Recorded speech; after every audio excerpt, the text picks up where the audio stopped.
Good evening, family. This is your girl, the Georgia Peach, Empress Queen Goddess. I hope all is well with the fam. As for me, I'm doing well. Just left from over there for my guy, Information Man. Fantastic show if y'all missed it. If you did miss it, please go over and check him out. You all know that he always dropping the fire over there. So, y'all know me.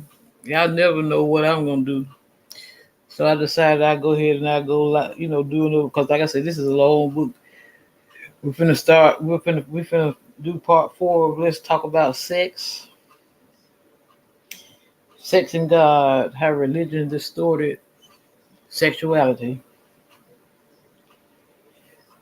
This is, like I said, this is gonna be a long series. My girl Anisha wanted to know when I was gonna have another one. I told her I might just go ahead tonight because I need to go and try to get through this because I have already started several projects and haven't completed all of them yet. Y'all know me, I'm just scatterbrained.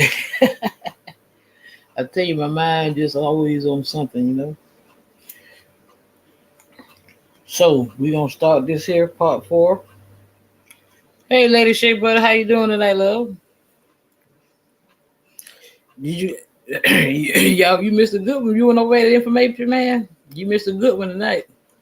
He always dropping that fire over there. I hope all is well with you and your family.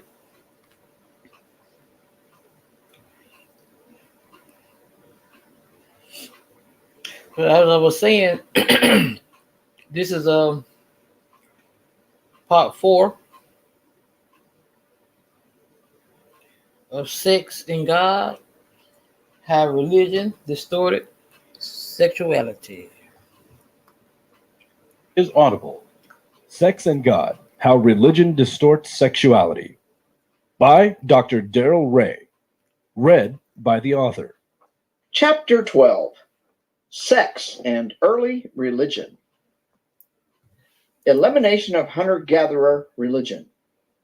The transition from hunter-gatherer to agriculturalist took place rapidly in the Fertile Crescent in Iran and Iraq, been listening? and other places like China and India, more than 9,000 years ago. Series I've started. Since farming can increase food availability by 100 times and can support 100 times more people, the farmers quickly outpaced the birth rate of foragers, resulting in steady encroachment of agriculture upon hunter-gathering groups. The conflict between foragers and farmers and herders has played out over the world for 10,000 years. Throughout the 20th century, scholars debated what happened to the Europeans who inhabited Europe before agriculture. Y'all know me, but mine, I tell you, it's all that air in my chart, all that air and fire in my chart. The only thing that keeps me grounded is me being a Capricorn sun and Taurus moon. I just can't just stay, my mind just race at 100 miles an hour, Yeah, this is part 4. Me too, girl. I'm telling you, let me tell you, I have, I purchased, like I said, I'm learning right along with y'all because no one knows everything. We continually learn every day, and I just could be sitting here and I could be broadcasting something, and as I'm sitting here, something else will just come to my mind. That's how God works, and I just can't. And then I start on something else. So that's why I go live so much, 2 or 3 times a day, because I know I don't start all these projects. So I try to, at least broadcast some of what I want to, or something every day, and then I look here, and I know, because see, I have that audible, and then you only get like 1 credit every month. So if you want to purchase more audio books, you got to buy, more credits. And they charge you $35 for 3 credits. But I think it's worth it because I still can get, with my membership, I can still get I can still was free. I can get like podcasts from some of the authors and some of the topics that I enjoy, But I get those credits. I don't purchase out about 10 credits, so I can download these audiobooks and everything. And some of them so long, like this one here, it won't allow me to download the whole audiobook at one time. I have to download it in parts. You know what I'm saying? And then once I finish those parts, then I can archive them, and then I have to download a couple more parts. See what I'm saying? Like this one here. I'm just gonna finish up the first part. I was able to download 2 parts. So I'm just about to finish up that first part. Then I start on part 2. And when I finish that, then I have to download the rest of it. Yeah, and then I've also started a series on the birth chart and the houses in it. I purchased some audiobooks on that. I just started a series on that. Plus every day I always try to get me, but I haven't done it today. I usually try to get me a spiritual studies session in by my boy CG Darling. And I'm serious. I'm just going. I was like, man, it's so. And so last week, I said, I think it was Sunday. Last Sunday, I said, I'm just gonna take me a couple of days off. I told everybody on here. I said, I need to take me a day off. I said, because I've just been going. I said 2 or 3 days, 2 or 3 times a day. I'm going on live, and I'm just about to run myself raggedy, and I still ain't took a day off yet. That's a damn shame, ain't it? But yeah, let me tell you what, because I see you got that scorpion there. Let me see what I had, because I'm gonna do it. Tina been begging me to read some cards, so as you see, I got a show scheduled for tomorrow where I'm gonna do a little card reading for y'all, So I'm gonna read a few cards for y'all. It's just I usually just read them for myself, because that reading them cards, that it just take that so much energy out of you, But I told her I promised I would do it. I read a few of them for y'all tomorrow. Cause see, I got this is what I had here. I downloaded because see, that's one reason why I'm gonna do it, because I'm doing a series on tarot as well. See what I'm saying? I'm doing so much I can't even remember everything I'm doing. Okay, I'm doing a series on tarot. Then I'm doing one on astrology, the complete guide to astrology. I'm doing the psychological astrology in the 12 houses. I've already done the initiation of the. I'm doing all that. This is all. Yeah, these are the 3 projects that I'm still presently working on. That's psychological astrology in the 12 houses, the complete guide to astrology, tarot, sex, and then what we're gonna do now, sex and God. So that's what that 1, 2, 3. This is 1, 2. That's 4 projects I'm presently working on.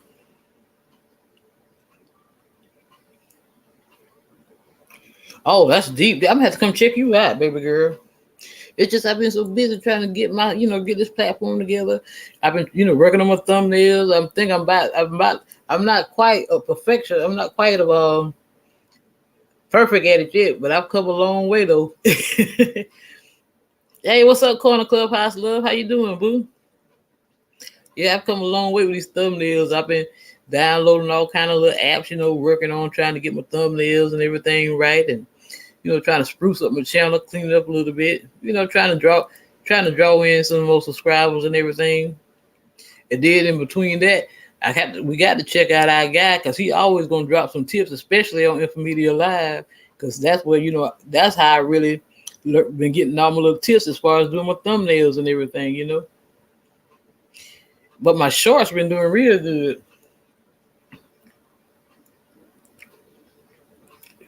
What's that, baby? What's in my time? What you talking about? Not in your time, but the right time. What you talking about, woman? Talking about I'm moving too fast. That's what you're trying to say. I'm just trying to do too much, huh?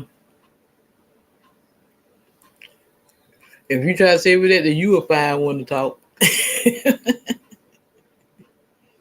Look here, woman. I'm gonna quit talking.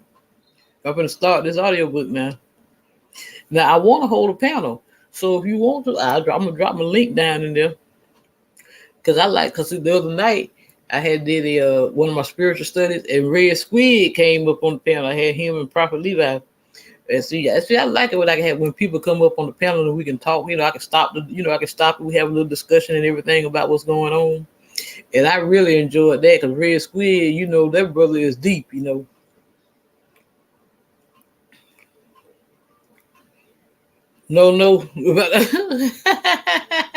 But I've been working on it though. I think I've been doing pretty good. I don't came a long way. Let's get it. Sex and God. How religion distorts sexuality. Some thought they learned farming from the neighboring groups and eventually became farmers themselves. But a 2009 study of ancient European DNA from graves over 7,500 years old concluded there is little evidence of a direct genetic link between the hunter-gatherers and early farmers. Today's Europeans share few, if any, of the genes found in the early Europeans. It is a recurring theme. Farmers don't integrate with hunter-gatherers. They eliminate Okay, well, them. I'm going to drop my link then. Invading farmers rarely adopt the cultural practices of those they replace. The result is a totally new set of sexual and religious practices. Even if a fraction of the people survive the farmer invasion, the religions don't. The religion of the Great Plains Indians in the United States did not survive. I had forgot how to do that. I told you I'd be in here racking my brain. In the 800 CE did not survive. Islam took over. This change is especially true of sexual practices and gender.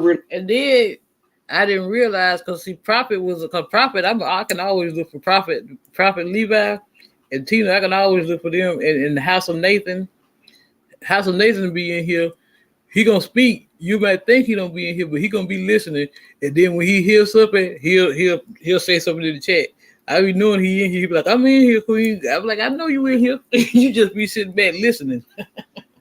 And I didn't know because Prophet Levi said, well, sis, he said, Queen, you gonna drop the link in tonight, for the panel. And I'm dropping the link that I had dropped the night before. Not knowing that every time I go live, it's a different link that I have to drop. I'm like, man, I'm going crazy. But I got it, though. Relationships with invading religions. Among hunter-gathering societies, social and political equality between the sexes is more common.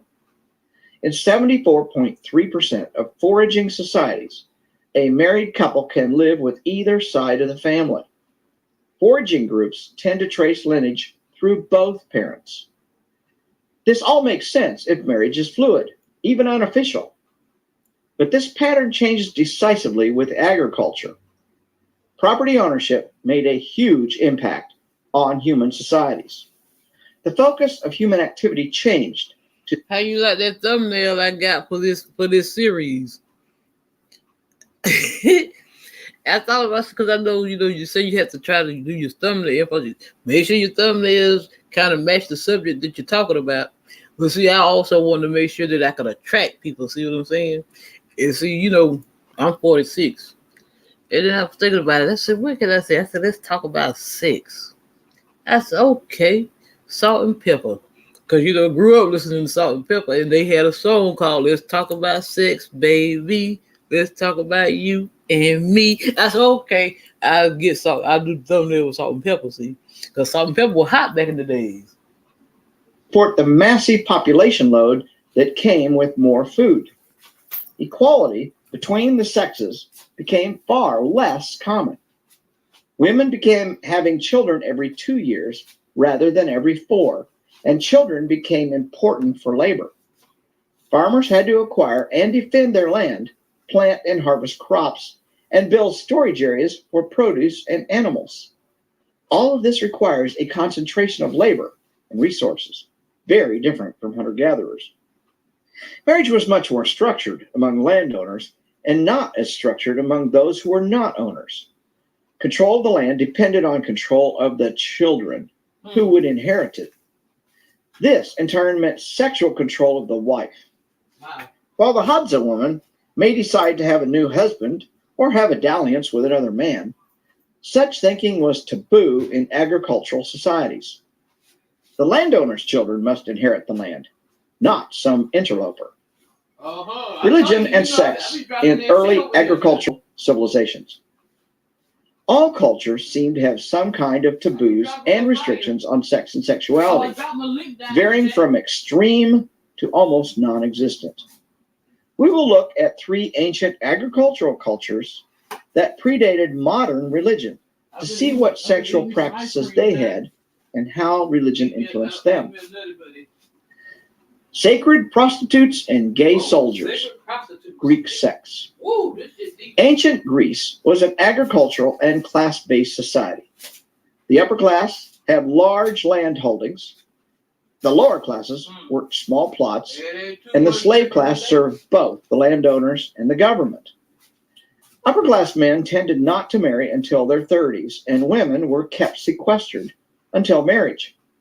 As a result, prostitution was an important, even honorable institution.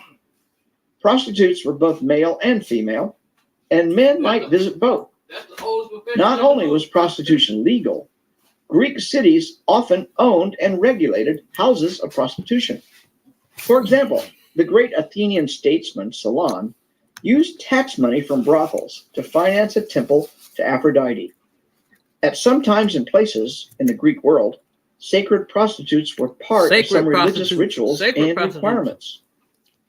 The view of women was summarized by Demosthenes. We have courtesans for pleasure, concubines to provide for our daily needs, and our spouses to give us legitimate children and be the faithful guardians of our homes. Ain't that a bitch? At the same time, the law dealt severely with women who had sex outside of marriage. Older Greek men often had sexual relationships with boys and younger men. In military life, soldiers generally mentored boys.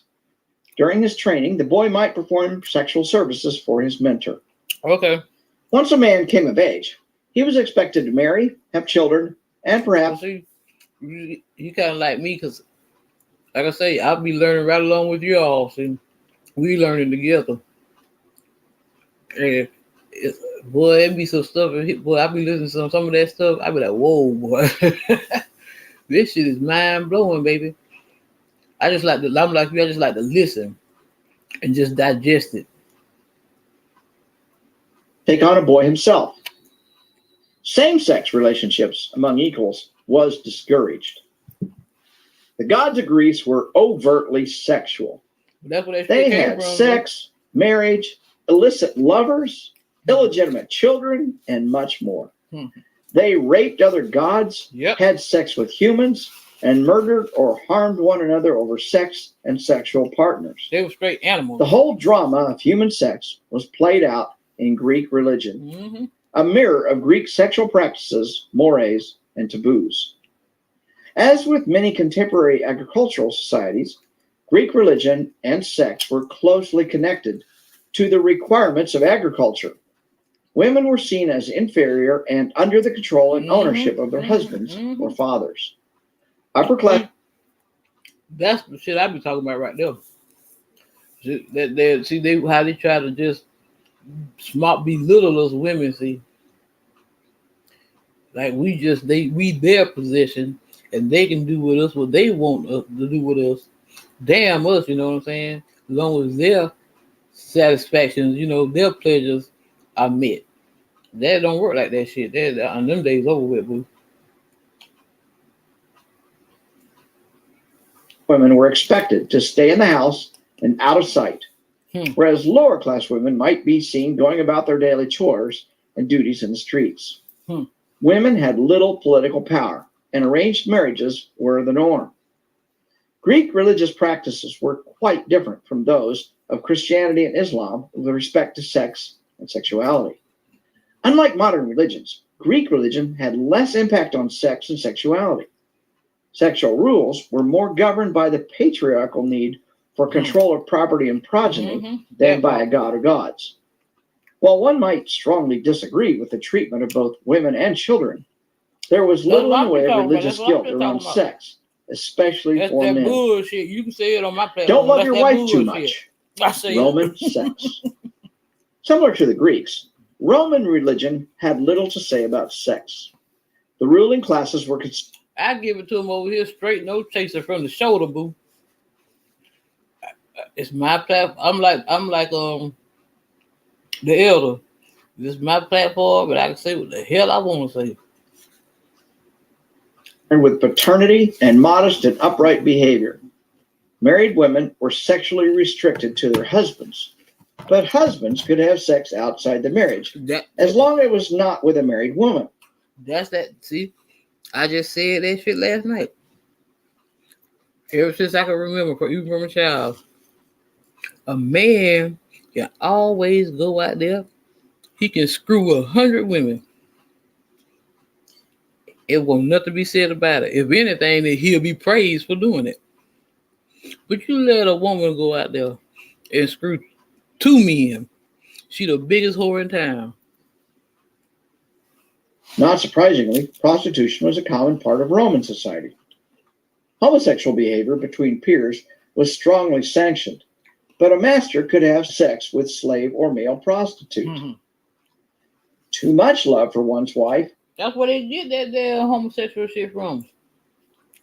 Them goddamn Caucasians, that's what they used to do back in the slavery time. What they call when they used to call them, say they were breaking them. That's what they were doing. They were fucking them damn men. Was seen as a lack of masculinity. In fact, Pompey the Great was ridiculed by many in the Roman Senate for being too much in love with his wife. With the discovery and excavation of the buried city of Pompeii in 1748, much was learned about Roman sex, especially pornography. Elaborate sexual scenes were found on the walls of homes and houses of prostitution, indicating the Romans enjoyed visual stimulation as much as an internet porn viewer today. Roman religion was a conglomerate of religious ideas and gods from Greek, Etruscan, and other cultures. All you got to do is look at their artwork and stuff. You can tell there was a bunch of damn freaks. The head of the family was responsible for deciding which gods to worship and ensuring the gods were satisfied. There was still great superstition, as in the wide practice of astrology, but no monolithic religious structure dominated Rome until the ascendancy of Christianity in the 300s CE. Nevertheless, there were brief periods of sexual repression, such as when Augustus, 63 BCE to 14 CE, attempted to reign. That's what really made me start this series. I was talking about this narcissistic motherfucker here. And I said, yeah. Because, I had some problems with him, when it's just a long story. I ain't gonna get into it. Like, if you go back and listen to some of the videos, you'll see it. What I was talking about. But I'll tell you this, what made me really do to start the series, because this motherfucker like head, but he don't want to give me none. He told me if I wanted some head, find somebody to give me some. This is a 4-fight. So guess what? I did just that. I said, I would have never told you no shit like that. So when he did run up on me, I told him, I said, you told me you wouldn't give me none, find somebody to do it, so that's what the fuck I did. So hey, and you still don't want to do right. You like head? I love head too, motherfucker. Shit. That's why he gets nothing. The adulterous upper and middle classes used religious justifications in part, but it did not last long, as he had trouble following his own laws. With the rise of Christianity, sexual repression began. What? Christian writers in the late imperial period had a fixation on sex and sexuality. They railed against pagan sexual behavior and championed such concepts as the virgin birth. The night he caught me, walked up on him. Oh, I guess you was out there giving that nigga some good head, huh? I said, no, nigga. I said, when you came up there, he had just got finished giving me some good head. Celibacy. From the Greeks and Romans, we can see a well-formed agricultural pattern of sexuality. Religion is not a major influence over sexual practices, though religion does support concepts like male superiority and sacred prostitution.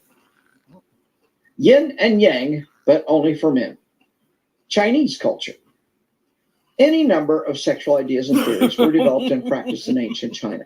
But around 1000 CE, the culture became more conservative, and Confucianism almost took on the role that early Catholicism and later Puritanism played in the West. Sexual texts were suppressed and destroyed, and public discussion and display of sexual ideas and art was discouraged. The goose is good for the gander. As a result, Chinese culture lost sexual art and ideas for 1,000 years.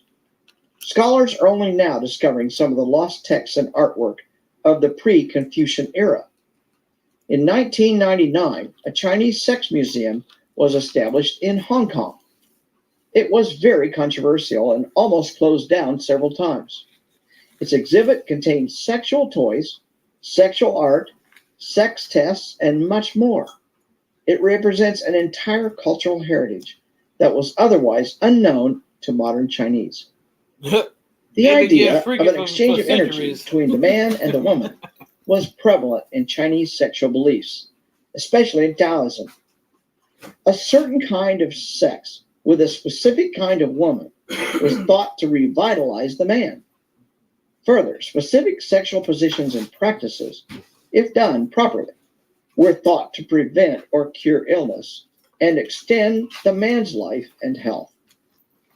The woman's pleasure and excitement was important for the proper exchange of yin and yang. Unfortunately, this slowly came to focus less on the woman and more on the man. See, that part. Ultimately, the practices treated women as objects through which men could achieve greater life and health. The religious beliefs were related to the notion of heaven and earth. These were represented in men and women as separate aspects of heaven and earth and reunited in the sex act. It was also believed that in order to send life force, called ki, to the brain, men must not ejaculate inside the woman. These ideas changed and evolved for 2,000 years and were not universally accepted or practiced at all times and places. Pre-Confucian Chinese culture integrated religion and sex to a larger degree than either Greece or Rome, but the pattern was still agricultural, with male dominance and ownership and inheritance issues being tantamount. Where are the women? In almost all agricultural societies, women are relegated to the back room. Greece and Rome were not friendly places for women, and by today's standards would be characterized as misogynistic. Chinese sexual ideas, while interesting and somewhat in line with actual human biology, were not particularly friendly to women either. See, the Bible, King James was a homosexual narcissist. You see, they gonna believe the shit that a motherfucking cracker wrote. Shit, fuck that shit. It gradually became more male-focused. The scope of human sexuality. Pre-agricultural societies engaged in sexual practices spanning the full spectrum of sexuality. With the advent of agriculture, sexual options narrowed the role of women and became more constricted and restricted. Our analysis could go on across many more agricultural societies, including the Maya, the Inca, Egyptian, Indian, etc. But the results are all the same. This brief survey of cultures shows the breadth of human sexual ideas and practices compared to the current religious environment. It also shows the roots of male dominance in agriculture that influences today's religions. Humans are capable of a wide range of sexual behaviors. We may tend to practice certain sexual styles, but those tendencies can and are shaped by the culture we live in. For example, we may have a genetic tendency towards polygyny as a species, but not as strongly as gorillas.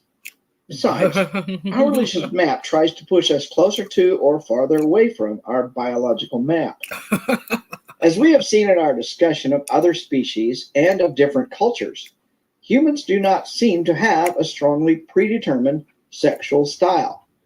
We are not gibbons that live in a comparative isolation and have one mate for life, although some people do that. Every day. We are not gorillas with many wives, where the male shows grand displays of aggression to keep competing males away, although some people and cultures have that configuration. We are not chimps with their male displays of dominance and multiple mating systems, although we have individuals and cultures that value that aggression and dominance over other males and females. Amen, sis. Amen. Finally, we are not bonobos with females that rule the roost and keep male aggression tendencies in line. But there have been many cultures with that approach. We're all and none of these. Humans are the most sexually flexible mammals on the planet. Within this wide range of sexuality, tribal religions existed for tens of thousands of years. Each tribe had its unique set of sexual practices. Two cultures with very different sexual practices could exist almost side by side, each justifying its norms with religious stories that were centuries old. For example, the matrilineal Hopi and Navajo lived in the geographic vicinity of the patrilineal Apache. The practices of each were thought to be a product of their godlike ancestors. Before modern religion, sexual practices throughout the world showed no evidence of a biologically predetermined pattern. Next, we will look at how development of the major religions changed all of this, creating a set of practices and beliefs that prohibit and preclude the full range of sexuality.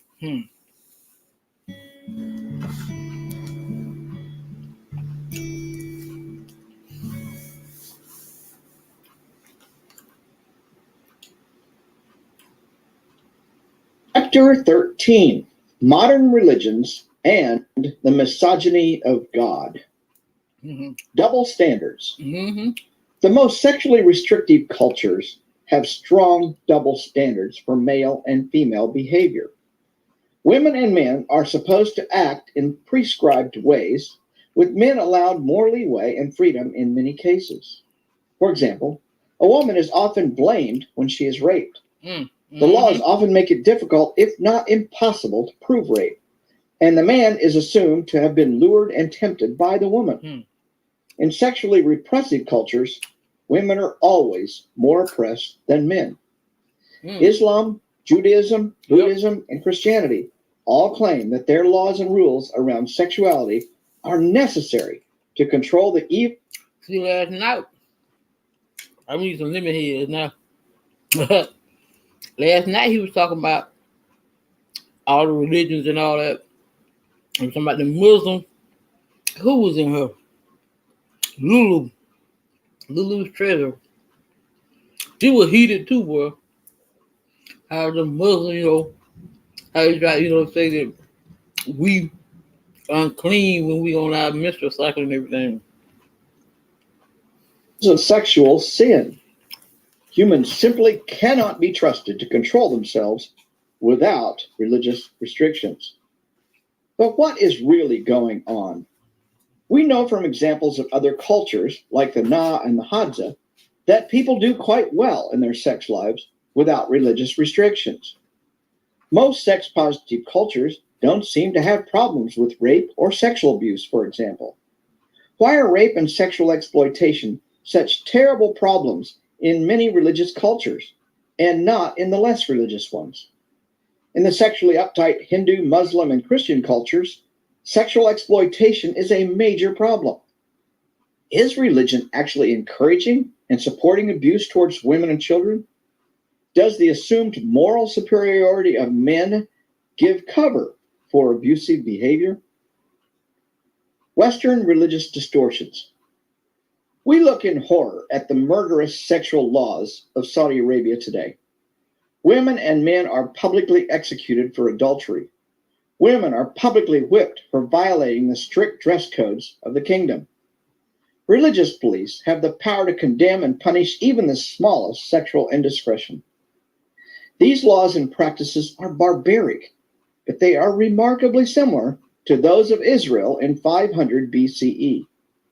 They are the laws of a monotheistic, patriarchal religion that has eliminated the female role from the pantheon forever. Whether the male Jewish Yahweh, Allah, or Christian Jesus, there is no room for female gods, and the feminine is to be suspected, devalued, and feared. This is very different from almost every other agricultural religion that came before. Greek, Roman, Parthian, Indian, Egyptian, Persian, and most other agricultural religions had female gods, often related to human, animal, and crop fertility. We will discuss this transition in the next chapter. But for now, let's look at the effects this new monotheistic approach had on sexuality. The Jewish distortion. Early Jewish law, as among Muslims in Saudi Arabia today, had a constant message of female uncleanliness. How did that impact young Jewish women and girls? How much did the message of male dominance in the home and total control over the children impact male and female sexual expression and development? A Jewish father had complete discretion over who and when his children could marry. How did that affect sexual development? How many women or daughters were beaten, ostracized, sold into slavery, or executed for having sex before marriage? How many boys were berated and beaten for masturbating? How many homosexual men were put to death under Jewish law for expressing their sexuality? Of all the possible avenues for sexual expression, Jewish children could choose from a very narrow set. To step outside of them meant punishment or banishment from the community, shame for the person and the family, and guilt over the transgression against God's laws. When Judaism became monotheistic, it also eliminated sexuality from its deity. A single God has no sex partner. It is essentially asexual. Just as the Greek gods reflected the sexual mores and taboos of that society, the Jewish God reflected the sexual ideas of Jewish society. For Judaism, a single God meant the ultimate domination of the masculine over the feminine in the culture. With this came stringent restrictions on sexual behavior, especially for women. Polygyny, which was widely practiced throughout Judaism among the upper classes, gradually changed to monogamy. Divorce became more difficult, especially for women, and sexual rules were abundant, as can be seen in Leviticus. From birth, women were seen as inferior. Menstruating and bearing children were seen as unclean. Even touching a woman during menstruation made another unclean. Here are examples of some of the Jewish laws. Leviticus 15:19. And if a woman have issue, and her issue in her flesh be blood, she shall be put apart 7 days, and whosoever toucheth her shall be unclean until the even. Leviticus 12:5. But if she bear a maid child, then shall she be unclean for 2 weeks, 1 week for boys, as in her separation, and she shall continue in the blood of her purifying 66 days. Prohibitions on menstruating sex are common among most cultures, but the Jews take it to an extreme in this verse, 20:18. And if a man shall lie with a woman having her sickness, and shall uncover her nakedness, he hath discovered her fountain, and she hath uncovered the fountain of her blood, and both of them shall be cut off from among the people. While males have fewer rules and restrictions, there are still plenty. For example, regarding masturbation, Leviticus 15:16. And if any man's seed of copulation go out from him, then he shall wash all his flesh in water, and be unclean until the even. So, if he has a wet dream, he's unclean the rest of the day. In all these rules, we can see clear distortions of sexuality based on the idea of ritual cleanliness. These restrictions have no basis in biology, ethics, or psychology. They're simply responses to ancient superstitions based on patriarchal agricultural society and give religion control of sex and sexuality. Non-agricultural tribes may have had similar taboos, but the menstruating woman was not necessarily treated like a pariah. Most hunter-gatherer societies showed little concern about masturbation. Many modern apologists claim that these religious rules were primitive ways to control the spread of disease, but ritual cleanliness was based in supernaturalism and had nothing to do with disease or germs. In many instances, ritual cleanliness actually promoted disease. For example, male circumcision using unsterilized instruments was dangerous. Even today, the risks are substantial. In 2005, Orthodox mohels, using an ancient practice, infected a number of babies with herpes, which is very dangerous to infants, and some babies died. Further, ritual washing was anything but clean. Ancient rituals used fonts, bowls, or instruments that were never washed. While the water may have been replaced, the hands of the instruments of ritual cleansing were never sterilized. What better way to spread waterborne diseases than to use the same bowl for days, even years, without sterilization? When Jews, Catholics, Muslims, or any group claim that ancient rituals prevented disease, they are speaking from a modern perspective. Ritual cleansing and cleanliness were totally unrelated to actual sanitary cleanliness. Ritual cleanliness is designed to protect the individual and community from contamination from deities and invisible powers and forces. When a woman brings 2 doves for a burnt offering, as in Leviticus 12:8, she is trying to rid herself of spiritual filth that comes from having a child and just being a woman. In Judaism, the notion of ritual purity is critical. Jewish culture, while having many food restrictions and taboos, placed much more emphasis on sexual purity than many other cultures. Looking at modern Judaism, it may be hard to believe that the harsh and specific penalties of Leviticus and other books were actually practiced. But we have only to look at the laws and practices of Saudi Arabia today to see what life was probably like in Israel in 500 BCE. Today, a couple caught in adultery, for example, can be stoned to death or beheaded. Sounds exactly like Leviticus. There is no reason to believe Israel of that day was not like it is described in the Bible. Judaism brought intense sexual control in the service of the patriarchal Yahweh God in order to propagate the religion. Jewish culture continued with this straitjacket until only a few hundred years ago, when it slowly began to change. Still today, the more conservative forms of Judaism contain a good deal of sexual guilt and repression. You may think that these old scriptures mean little today, that nobody stones people for adultery or sells errant daughters into slavery. But millions of Jews and Christians actually read these Old Testament books and believe that their God dictated the words. How can those words not have some impact? The Christian distortion. By the 1st century CE, both Greek and Roman sexual views and practices had been circulating in and around Palestine for several centuries. The Jewish response was to tighten up the system to keep pagan practices from seeping into Judaism. The advent of Christianity came within this context. The Apostle Paul led the new cult with a hyper-controlling sexuality. Here is a list of verses from Paul. It is hard to see any positive sexuality in these. 1 Corinthians 6:9. Do you not know that the wicked will not inherit the kingdom of God? Do not be deceived. Neither the sexually immoral, nor idolaters, nor adulterers, nor male prostitutes, nor homosexual offenders. 1 Corinthians 6:15. Do you not know that your bodies are members of Christ himself? Shall I then take the members of Christ and unite them with a prostitute? Never. 2 Corinthians 12:21.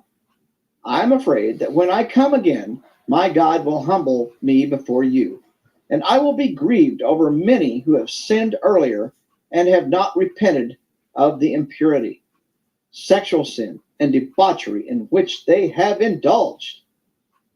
1 Thessalonians 4:5. Not in passionate lust like pagans who do not know God. 2 Corinthians 6:14. Do not be yoked together with unbelievers. For what do righteousness and wickedness have in common? Or what fellowship can light have with darkness? Timothy 2:11-15. A woman should learn in quietness and full submission. I do not permit a woman to teach or to assume authority over a man. She must be quiet. For Adam was formed first, then Eve. And Adam was not the one deceived. It was the woman who was deceived and became a sinner. But women will be saved through childbearing if they continue in faith, love, and holiness with propriety. While the statements of Jesus on sex and marriage were restrictive, Paul's became explicit. Women should keep their mouths shut and heads covered and defer to men at all times. From the earliest Christian writings to the Ante-Nicene Fathers, sexual repression was a recurring theme. Tertullian, 150-230 CE, the great Christian apologist from Carthage, makes hundreds of sex-negative references about women. Here is his central idea. Do you not know that you are each an Eve? The sentence of God on this sex of yours lives in this age. The guilt must of necessity live too. You are the devil's gateway. You are the unsealer of the forbidden tree. You are the first deserter of the divine law. You are she who persuaded him whom the devil was not valiant enough to attack. You destroy so easily God's image, man. On account of your desert, even the Son of God had to die. Tertullian, often called the father of Latin Christianity, is a revered saint of the Catholic Church. He was also married. Imagine being this guy's wife. He is still studied and quoted by the highest church scholars and officials. Tertullian set the pace for sexual distortion, with many others to follow, but he was also reflecting the already misogynistic environment of Christianity. Celibacy. One of the most incredible distortions of Christianity is celibacy of the clergy and others. Given that the Christian God is asexual, celibacy is seen as a way to achieve a kind of communion with the God. Paul writes that it is better to remain celibate and unmarried, but better to marry than to burn. Corinthians 7:8-9. Now to the unmarried and the widows, I say, it is good for them to stay unmarried, as I do. But if they cannot control themselves, they should marry. For it is better to marry than to burn with passion. On this and other passages, the Catholic Church has built a justification for celibacy of the clergy. The result has been 2,000 years of pedophilia, priests with mistresses, illegitimate children of priests and nuns, and popes with illegitimate children, and several nieces living in the Vatican. When sex is suppressed, it tends to come out in strange places. Over the century, thousands have been executed throughout Europe by both Catholic and Protestant authorities for sodomy, witchcraft, homosexuality, adultery, and bestiality. A total of 150,000 to 250,000 people, the majority of whom were women, were executed throughout Europe in the 16th century for crimes that frequently seemed to be related to sex or sexuality. How many of these people were executed because of the sexual paranoia of some celibate priest or sexually repressed Calvinist minister? The Muslim distortion. Ayaan Hirsi Ali tells a number of heartrending stories in her books, Infidel, 2006, and Nomad, 2010, about her journey from Somalia and Ethiopia to Europe and the United States. The themes are consistent. A woman's body belongs to men. First, the father, then the brothers, cousins, and finally, her husband. Ain't that a bitch? She has little or no. Hold on, I'm moving. I got to bring the phone. Consumed with the suppression and control of female sexuality. To be Muslim is to be sexually pure, especially if you're a woman. Everything from masturbation to sex before or marriage is forbidden for women. Where there are also behaviors forbidden for men, the sex police tend to look the other way when men transgress. Muhammad himself allowed men to engage in sex while in foreign countries or serving in the armies of Allah. No such permission was given to women. On the contrary, for women to travel in a foreign country without a male escort was almost unheard of until very recently. Having sexual relations with a non-Muslim woman does not taint a man. Infidel women are seen as less than human, and Allah gives Muslim men the right to use them. A Muslim man traveling from Saudi Arabia to Amsterdam may have no compunction about visiting the red light district and engaging a prostitute or dating a Dutch woman. Should a Muslim woman have sex with an infidel, on the other hand, she is rendered impure, and in some Muslim countries may pay with her life. If the legal system does not execute her, her family probably will. In her memoir, Nomad, Ayan Hirsi Ali tells this revealing story of her cousin who came to America as a refugee. She fled her native country and at some point acquired AIDS. Unable to admit that she had ever had sex, she became involved with a European man, but never told him she had AIDS. As a result, he too became infected. She was deeply shamed and felt that she should be stoned or beaten for sinning against Allah. When he confronted her about it, she accused him of giving it to her. Even then, she could not admit to him or anyone that she had engaged in sex and become infected before she met him. Ain't that some shit? In other stories, Ayan Hirsi Ali tells of Muslim men who, when informed they had AIDS, responded by saying, "I don't have that. I'm a Muslim and Somali. We don't get AIDS." Really? The delusion and self-deception rooted in religious dogma facilitate the spread of biological and religious viruses. An invasive species. When Islam swept out of the Arabian Peninsula, it became an invasive species to both the pagan and Christian areas it conquered. With it came the sexual practices of a very patriarchal, polygamous culture. While the religions it displaced were not particularly sex positive, Islamic sexual practices on the whole were uniformly sex negative. The invasion of Islam into India led to the decline of some sex-positive religious practices.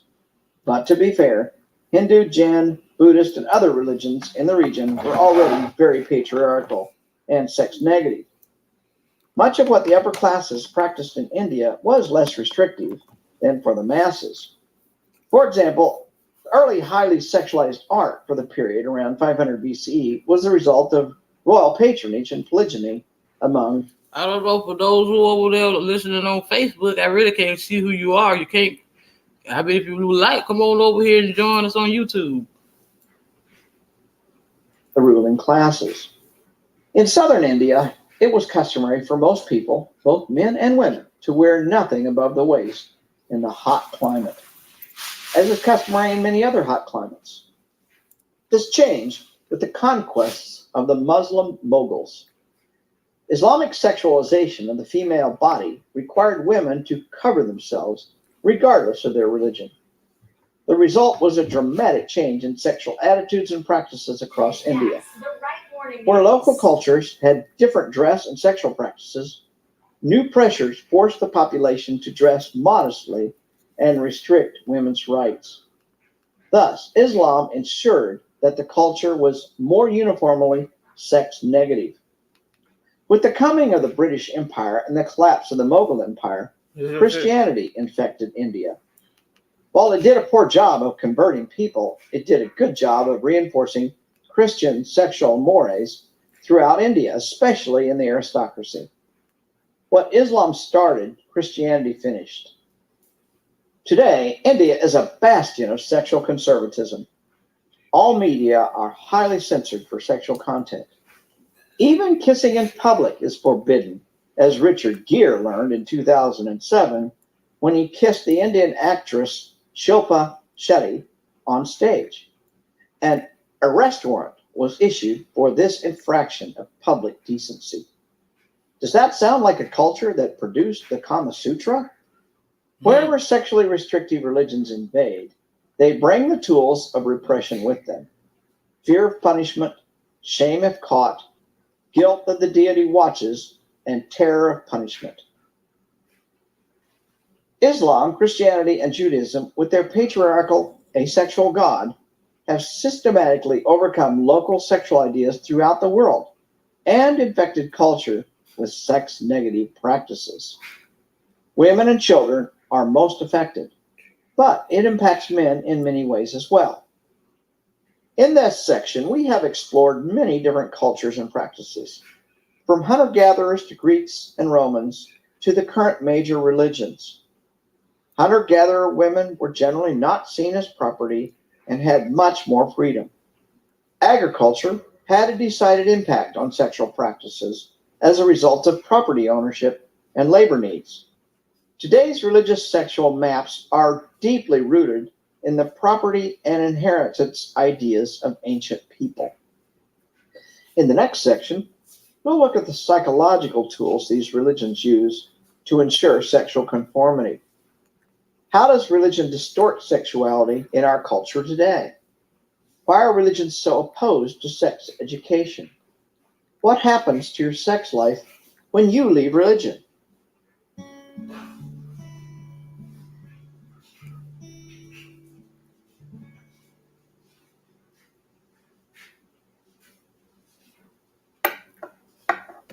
Section 4, The Psychology of Religion and Sex.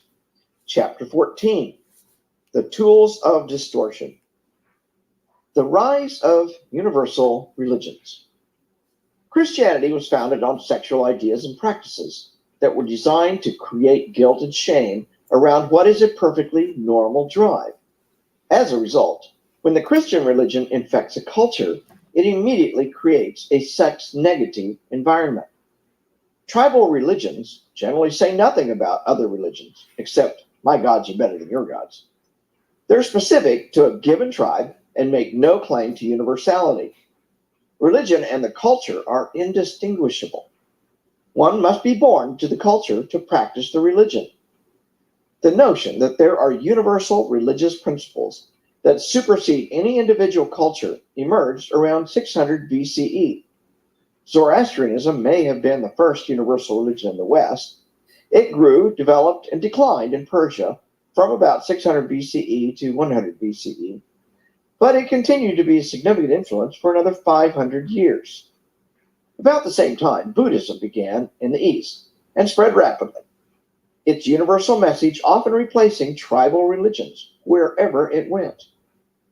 With Christianity in the 1st century and Islam in the 7th, universal religion became a permanent part of Western culture. Local custom and practice was superseded by the idea that a single God created humans with one sexual style. Obedience to that God meant following one narrow set of sexual practices. All others were sinful. You may be thinking, that fits Islam and Christianity, but not Buddhism. But in a practical sense, Buddhism functions much like any other religion. Buddhist monks and nuns are celibate. The current Dalai Lama follows the traditional Tibetan Buddhist assertion that inappropriate sexual behavior includes lesbian and gay sex, and any sex other than penis and vagina intercourse with one's own monogamous partner, including oral sex, anal sex, and masturbation. The universal religions proposed a revolutionary idea that religion supersedes culture. Behaving like an invasive species, universal religions decimated local tribal religions and infected the minds of tribal cultures. This is Sex and God, how religion distorts sexuality. Often with the help of armies and diseases. The conquistadors of Spain not only brought armament and missionaries, but also devastating diseases. The combination can be very convincing to a people. One of the most important propaganda methods was sex. We find examples of sexual practices similar to those of Christianity or Islam in many tribal cultures. But the idea of a supreme being, capable of knowing every thought and watching you at every moment, was a huge step beyond what tribal religions claimed. Tribal religions looked more like a partnership between the tribe and its gods, although they could be as sex negative and oppressive as the universal religions. Universal religions enforced one sex negative, patriarchal standard on anyone infected with the religion, regardless of past tribal traditions and practices. As a result, as soon as a tribe adopted Christianity, for example, there was strong pressure for the tribe to adopt male dominant patterns, even if the tribe was once matriarchal. Whether the tribal religion was more sex positive or sex negative, it became much more sex negative when infected with the universal religion. To most tribal cultures, notions of sin, obedience, spiritual kingdoms, eternal life, and heaven made little or no sense. When people had lived thousands of years with local gods that brought them rain, crops, game, and fertility. The Spanish missionaries worked for 150 years to convert the Hopi with little success. The Hopi eventually revolted, burning churches and killing priests. The animists of the Sahel Desert have successfully resisted conversion for centuries. The Celts of Northern Europe resisted infection for centuries and often secretly kept their rituals and beliefs long after their official conversion. The universal religions have little to offer these cultures. So how do they get converted? How religions use disease. Political and military power and disease led to conversion. Islam swept out of Saudi Arabia and imposed its will on the great but weak and failing Persian Empire. In the process, it largely supplanted Zoroastrianism. The Persian Empire was famously tolerant of all religions. But with Islam's conquest, local populations were coerced into conversion because non-Muslim tribes were taxed and their influence limited. Disease was the best ally of Western religions as they sought to infect new cultures. When explorers and missionaries arrived in North and South America, they brought foreign viruses and germs. Conservative estimates are that 80% of the population was killed over just a few decades. Measles, influenza, and smallpox combined to devastate entire nations. One well-documented example was the Wyandot or Huron tribe. In the 1630s, smallpox killed over half its people. Many tribes interpreted this devastation as abandonment by their gods, and the missionaries encouraged such thinking. Just as the smallpox or measles attacked the immune system of individuals, Christianity attacked the cultural immune system of these tribes. In this way, the population of much of the Western Hemisphere was converted or eliminated.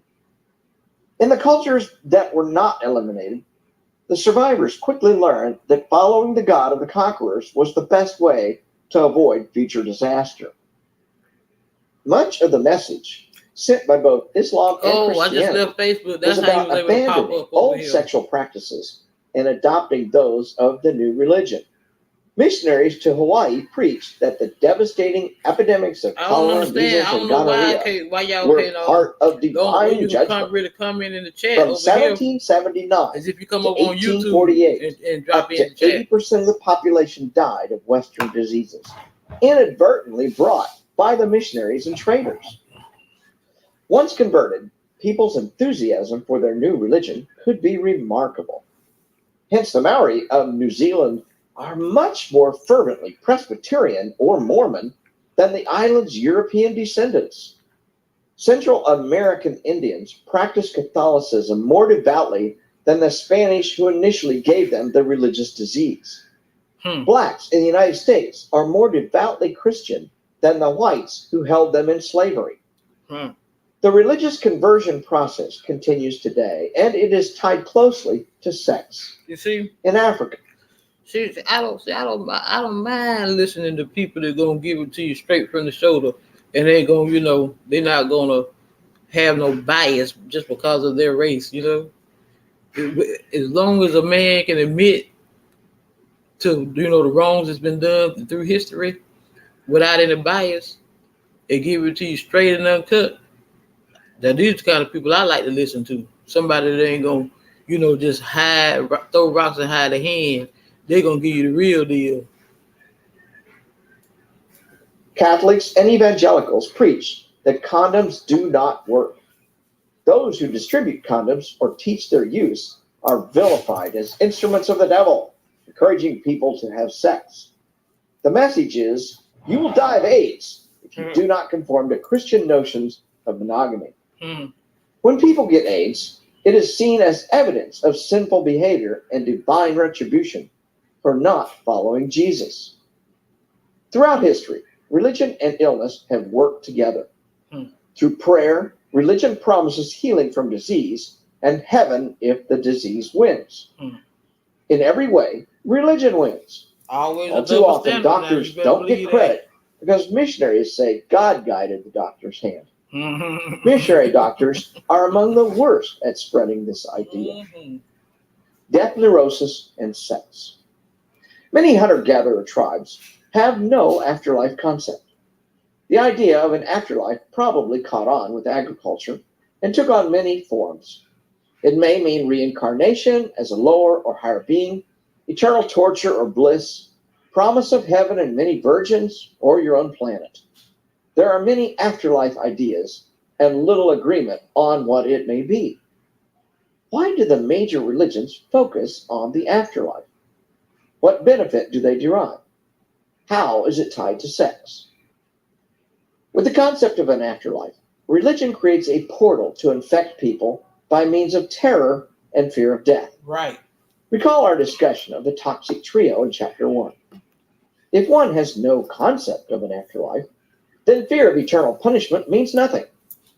But once one is thoroughly indoctrinated with the idea of living forever, then the fear of torture and punishment becomes an effective way to convince people of the need to perform specific rituals and live in a certain way.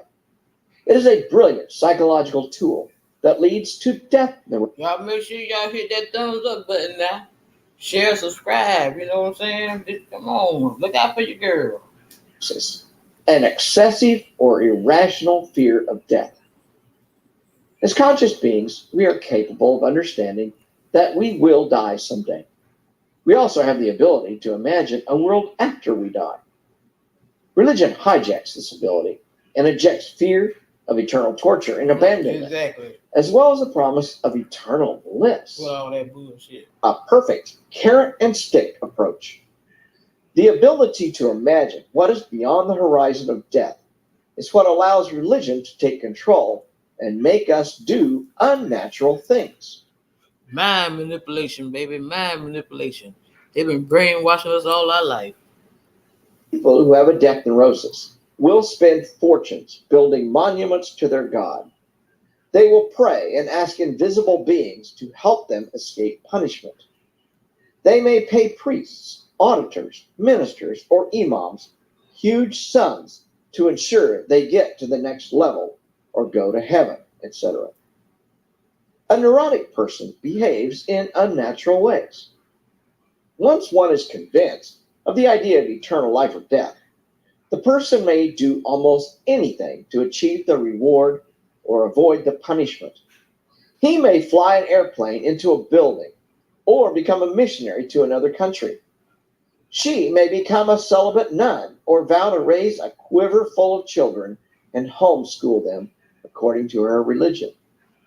At the very least, the person will attend church regularly, give money, pray, and do other things to ensure good standing with the deity. The root of this action is the hope for a reward and avoidance of punishment. The entire edifice of a major religion rests on the concept of an afterlife. To make the idea stick in the minds of the followers. Baby girl, let me tell you something. I guess I had to go over there to Facebook in order for you to start commenting over here. I just have to go check it out. Look here, I be dropping fire all the time over here, man. Seriously, you need to come on over here and subscribe to your girl. I'm dropping this heat over here. must be an omniscient being who audits your thoughts and behavior to determine if you conform sufficiently to the rituals and proscriptions. Then you can be rewarded or sent to punishment or oblivion. This creates the notion of God watching all the time. Look here, I'm in a community of some like-minded people over here. All these content creators that I deal with, we in this little tribe. We out here spreading the truth. We trying to wake up this world. We here to raise the vibration of the collective. That's what we do over here. That's what we strive to do. I'm trying to put something in these people's mind. Instead of all that bullshit they listen to every day, all day. I'm trying to put knowledge in their head. It is simple to convince a small child that Jesus is watching her, that angels are present, or that some God audits her thoughts. Children already believe that adults have huge powers. It's not hard to believe that a God does as well. Using the death neurosis, religion ties your sexual thoughts and behavior to possible reward or punishment. In essence, it says, you will die eternal death if you have the wrong kind of sex, extending our natural fear of death into our sex life. Queen, you still in What here? is the psychological effect on a person when he is taught all his life that sex is not only bad, but leads to death? How much does death programming lead to a sexual dysfunction? Lady Shay. Fear of sex, sexual impotence, and the fear of having too much fun in bed. As we've seen in early chapters, the primary purpose of the human sex drive is to connect people to one another and to the culture. Death neurosis disrupts the joy of sex and reduces the connection that sex brings to people. Loss of positive sexual connection has consequences, including depression and inappropriate sexual expression. Scandalous breasts. How religion sexualizes the normal. That's right. Humans love sex. Both men and women are wired to be sexually responsive. Sex is the social glue of the human species. It takes heavy-handed training or trauma to kill a human's sex drive. Religion has that power. Sexual training in guilt, shame, and fear begins virtually at birth by sexualizing nudity. The religious signal is that nudity is make you ashamed of your body and stuff, Ain't that something? Always sexual, and the body must be covered for modesty. The Adam and Eve story is taught to young children, even though they have no way to know what it means. Next comes the sexualization of breastfeeding. Most tribal religions pay little or no attention to a mother nursing a child. With the religious fear of nudity, however, breastfeeding is carefully hidden. Thus, one of the most natural things a human can do is turn into something shameful.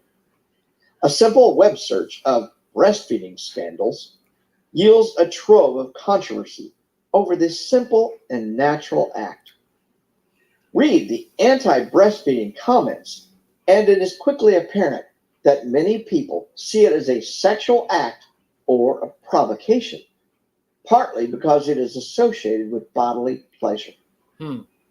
Breastfeeding was not seen as sexual in earlier Christian culture. Medieval and Renaissance religious art is replete with pictures of Mary breastfeeding Jesus. If we are to take that as an indication of the attitude to breastfeeding in that day, it appears that breastfeeding was not sexualized. Hundreds of statues in U.S. courthouses and capitals contain the Blind Lady of Justice with one breast showing. Well. It is often a classical Greek or Roman likeness that was virtually unnoticed for decades, until in 2002, when the U.S. Attorney General John Ashcroft ordered a statue in the U.S. Department of Justice covered. Perhaps he felt it was pornographic. The Art Deco statue had stood since the 1930s in the Justice Department, and one day the extremely religious Protestant Attorney General decides it is pornographic. Look, he said, you hear how he pronounced that the extremely religious Protestant. He drug that shit out. Look like they so self-righteous all of a sudden. This is the same mentality as the Taliban in Afghanistan or Muslims in India or Pakistan, destroying Hindu and Buddhist art because it shows nudity. Such is the mindset of large puritanical segments of all the major religions. Whether Hindu or Muslim, Protestant or Catholic, these groups thrive on demonizing sex. That's right. These, among many other signals, infect. Not only just sex. Anything that didn't go along with the church's agenda, they demonize it. Everything. But secretly, they believe in everything that they demonize. See what I'm talking about? Hypocrites. That's what they are. A bunch of damn hypocrites. Right. And sexualize things that are not necessarily sexual. Religion and physical marking. For thousands of years, cultures have used physical marking and circumcision to denote membership in a group. Let me tell you that since he brought that circumcision up, I don't know how many of y'all in here. Well, probably most of y'all that watch me probably watch Brother Sanchez. He was talking about that circumcision shit last night. Talking about what they do with the foreskin of the phallus when they circumcise the babies. They making skin cream and all kind of shit out of it. Sick motherfuckers. Many religions have adopted this practice to signal religious membership and mark the child from birth or early adolescence. It is no coincidence that the primary marking method of Judaism, Islam, and Christianity deals with the male sex organs primarily, and female sex organs less often. That's right. Many cultures. That's right. That's just what they be wanting. When they circumcise the babies, they be wanting them young boys. They even went in the Bible and showed how they wanted so many phalluses off of the. Well, I tell you, because the Bible is all symbols and allegory. When he said he wanted so many boys and this and that for his daughter, he wanted them because he wanted the male phalluses. Boy, Brother Sanchez broke that thing down so good last night. He had all that stuff to back up. He even had they wanted to shut him down. They tried to shut him down. See, when we over here speaking that truth, they'll try to shut you down real quick. See, he had their interview where Ellen DeGeneres had interviewed Sandra Bullock, where they injected her. They was trying to play it off, but they were laughing about the shit. Talking about it came from the penis of an Asian boy. Injected. See, they damn using that shit to try to stay young. Ain't that some bullshit? Tattoos, scarification, or other markings. But these religions have reduced the ritual. And it's mainly us melanated. See, they want the melanated babies. See, because we hold the most. I think it was vitamin K or something like that. Marking of children to the genitals. It's a strong indication that sex and sexuality belong to the religion and supersede local cultural ideas. Male circumcision. Many religions attempt to mark children from an early age. While the psychological indoctrination is insidious, the physical markings can be horrendous. That's right. Male circumcision is seen as normal among Christians and is mandatory in Judaism and much of Islam. For Islam and Judaism, it marks one as a member. The uncircumcised may be considered. Well, you see how the universe is something else. I had already started this series a couple of days ago about the sex and about God and sex, and religion. And as I say, I was over there, brother. See, we all of us try to support each other. I was over there, Brother Sanchez, last night, and he just don't have to be talking about the male phalluses. And I'm not knowing that this was going to be part of this discussion in this book that I'm broadcasting. Boy, I tell you, spirit is funny. Clean and may not be allowed to marry members of the religion. An atheist couple, who are cultural Jews, refused to circumcise their boy. Well, both sets. God ain't told nobody to circumcise those boys. That's man did that shit. Don't get me wrong. I believe in a source. I believe in that. I believe in a higher. But all that shit in that Bible, that's a bunch of bullshit. They twisted up and wrote. To see that Bible, it ain't nothing but a tool. I said it was before. I know everybody don't watch the book of Eli. That man said, "Why all this fuss about just one book?" He said, "It's not just a book." He said, "It's a weapon to pull at the hearts and mind of the weak." Grandparents were not religious. They were extremely upset, leading to disruption of communication between parents and grandparents for many months. The message from the grandparents was, be an atheist if you want, but get your child circumcised so he can remain a member of the tribe. In male circumcision, Jewish parents are making the choice that their child will be Jewish. While some Jewish groups, including humanistic and Reformed Jews, have declared that circumcision is not necessary for Jewish identity, that is not the stance of Orthodox and other conservative Jewish groups. In one television interview about circumcision, one rabbi stated, quote, "It's painful." And these cuts, like David Koresh and Jim Jones and all them, what they do, they use that Bible and they twist it so good, boy. Just like I said, for them weak-minded individuals, see? And have them drinking the Kool-Aid. Abusive. It's traumatic. And if anybody does it who isn't in a covenant, they ought to be put in prison. I do abusive things because I'm in a covenant with God. End quote. It is an amazing admission that belief in an invisible, voyeuristic God gives license for criminal abuse of an infant. In many Muslim communities, male circumcision is considered a sunnah, or practice instituted by Muhammad. Some sick-minded individuals, boy, I tell you. That's what I'm saying. Just like I say, people think that Satan is just like a real person, but Satan is a spirit. Satan is what? He invades the bodies of people, those low vibrational people, see. But see, once you raise that vibration and you know who you are, and you realize that God lives in you, we have the power to manifest our own reality. Because your mind is your thoughts, baby. Your mind, as a man thinketh, so is he. If you think negative, you're gonna produce negative. You think positive things come to you. It's you do good, you get good. That's my saying. Because it is true. You real reap what you sow. That is a true statement, see. But like I say, it's allegory, symbolism, veil. See the word veil. Some people just look at that Bible and just take it literally, word for word. But that shit is deeper than what people realize. Hidden. Everything in this world is symbols. There's so much shit going on in this world, people don't realize this ain't no damn country. This is a damn corporation. Everybody got a price tag on their head. Value.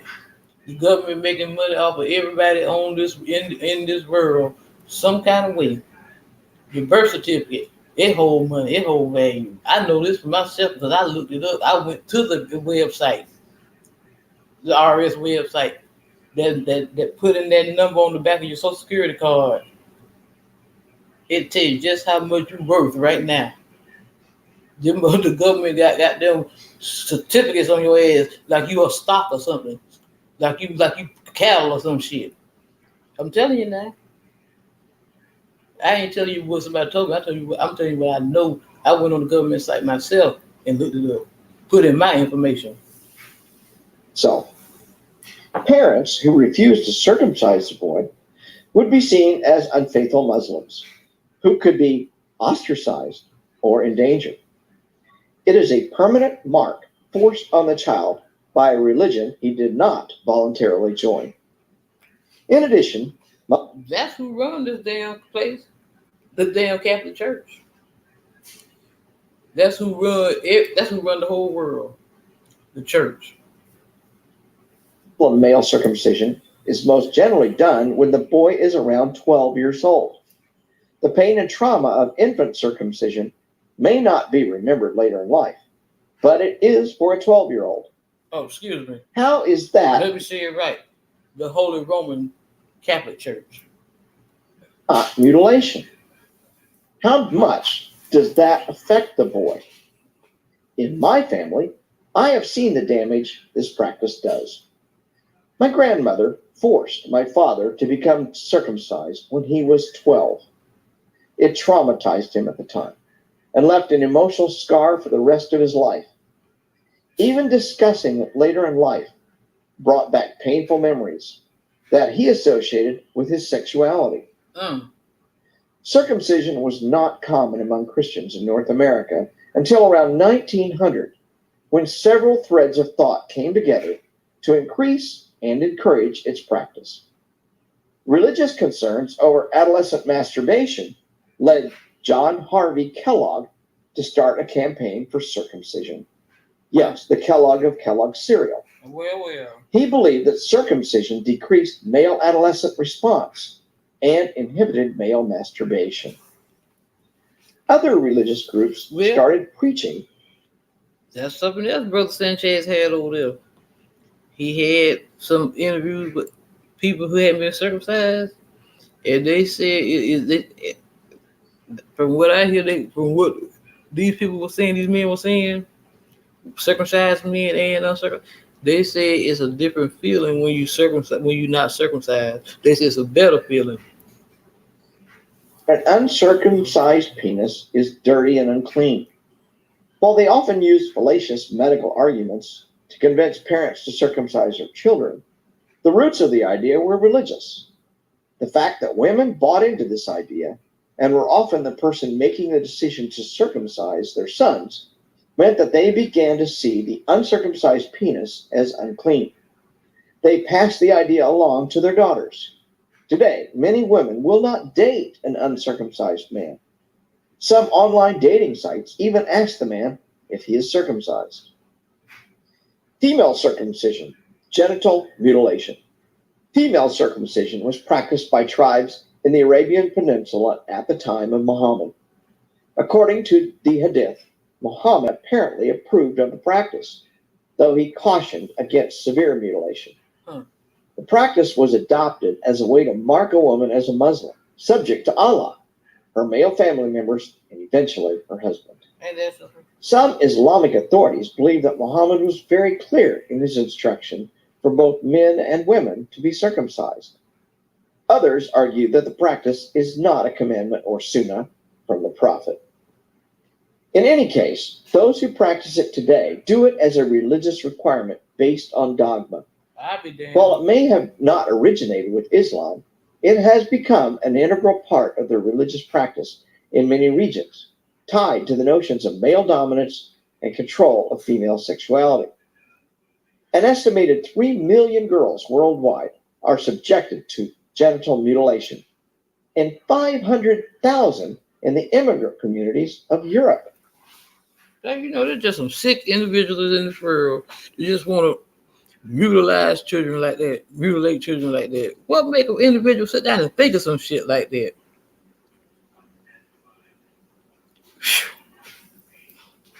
That's evil. Various forms of female circumcision are practiced by different communities. Nevertheless, the practice always involves cutting a woman's genitalia in ways thought to reduce or eliminate sexual desire. The procedure is most generally done without anesthesia on girls aged 10 to 12. They're kept in the dark about the procedure and may be deceived into thinking it's harmless and painless until the day it's done. It's difficult to describe such a process in words, but others have written about it in great detail. For example, Ayan Hirsi Ali, in her book No Man, gives an excellent though horrifying description based on her own experience. The practice of female circumcision has grown in recent decades. Communities in Africa that never practiced it have been infected with more fundamentalist Islamic ideas that include stronger control of women. Further, the rapid increase in the practice in European Muslim communities is seen as a product of fundamentalist immigrants spreading conservative religious ideas. It is also seen as an attempt to control Muslim girls who may be tempted to become secular. The practice has no value except in the context of religious control of women. In many African countries, some people just don't realize just how deep the rabbit hole goes. it is illegal, but often tolerated by authorities that look the other way. In Europe, entire Islamic communities conspire to hide the practice from the authorities, making it hard to find and prosecute.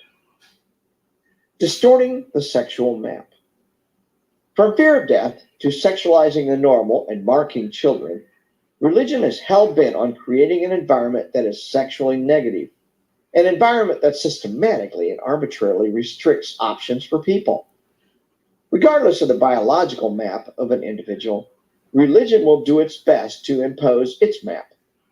The map is almost always focused on what not to do. Since humans can rarely, if ever, live up to such a restrictive standard, it gives religion a huge opportunity to develop guilt and shame, leading the person back to the religion for relief. The map bears no resemblance to human sexuality. It is an artificial and arbitrary set of rules imposed by the religion on its adherents.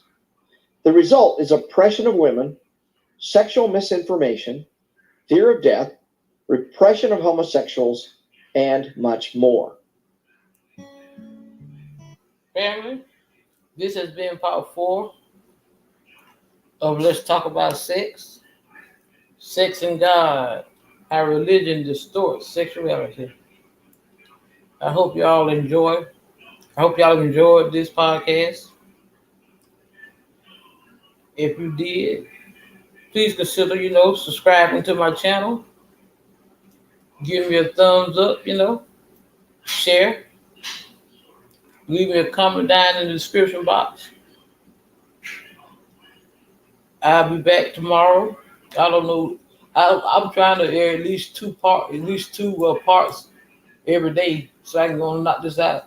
But I'll be back maybe about this time tomorrow evening. I'll come back because I was telling my girl, Lady Shay, that I got so many things going on. I'm trying to do 2 or 3 different projects at one time. I know I need to come back and no, I can't do it tomorrow night. I just remembered I had something else scheduled for tomorrow night.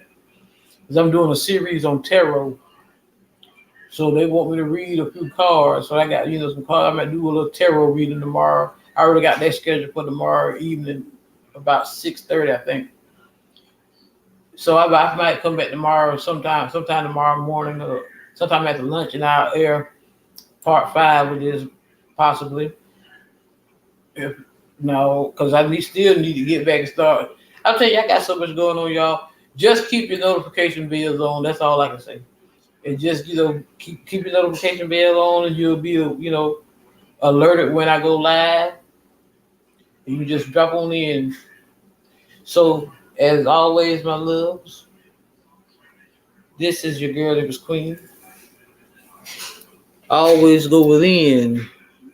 Oh, Lulu love, I'm getting ready to go off, baby.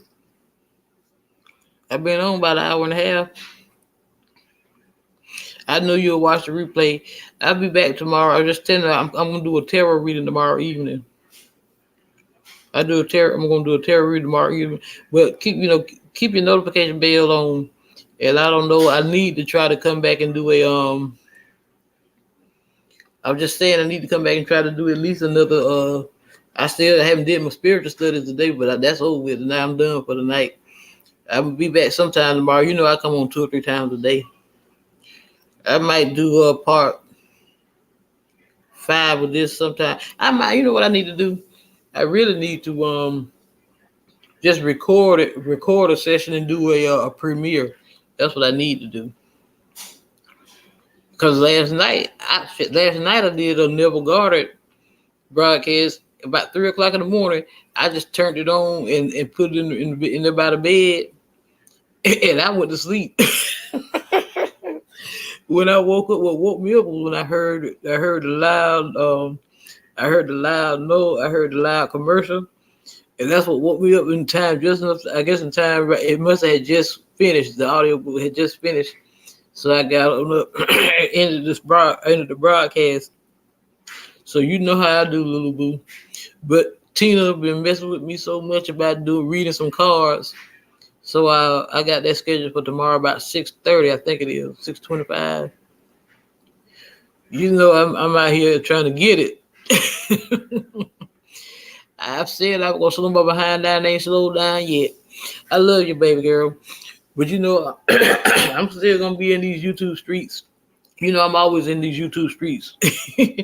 I'm just gonna end this broadcast and do a little surfing. I got to watch. It's time for me to watch some of my readings because I got to go watch my girl Perfectly Imperfect. See what's going on. But yeah, what I'm doing is tomorrow evening I'll be doing some of that series on tarot, and I might just do a reading. You know, ask the cards some questions and see what's going on. As always, my loves, go within so you never go without.